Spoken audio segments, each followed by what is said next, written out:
عمران خان کی حالیہ audio leaks کے معاملے پہ دو طرح کی آراء ہمیں دیکھنے کو ملی ہیں۔ ایک تو وہ طبقہ جس کا خیال یہ ہے کہ یہ آڈیو جس نے بھی لیک کی ہے اس کا جرم زیادہ بڑا ہے، اس کو یہ نہیں کرنا چاہیے تھا۔ ہمیں اس رائے پہ کوئی کلام نہیں ہے، ہمیں تجسس میں نہیں پڑھنا چاہیے، ہمیں اس سے منع کیا گیا ہے،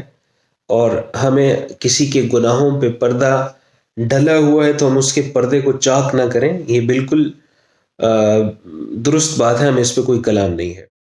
دوسرے نمبر پہ آتے ہیں وہ لوگ جو کسی برائی کو ڈیسنسٹائز کرنے کا کوئی موقع ہاتھ سے جانے نہیں دیتے۔ وہ کبھی کسی کا ذاتی فعل کہہ کے، اور کبھی ہر بندہ اپنی ذاتی زندگی میں آزاد ہے یہ کہہ کے، اور کبھی یہ کہہ کے کہ آپ کسی کو جج نہیں کر سکتے،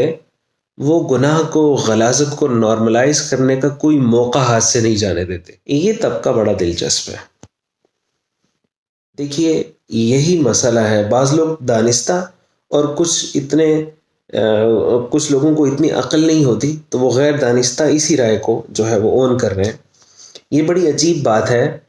کہ ہم لوگ، ظاہر ہے کہ ہم کسی معاشرے کا حصہ ہیں، اس معاشرے کی کچھ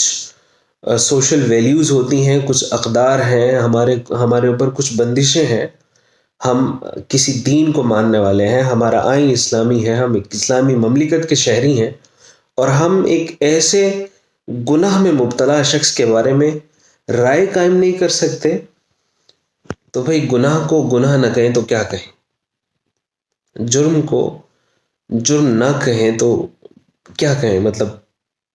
بڑی حیرت کی بات ہے۔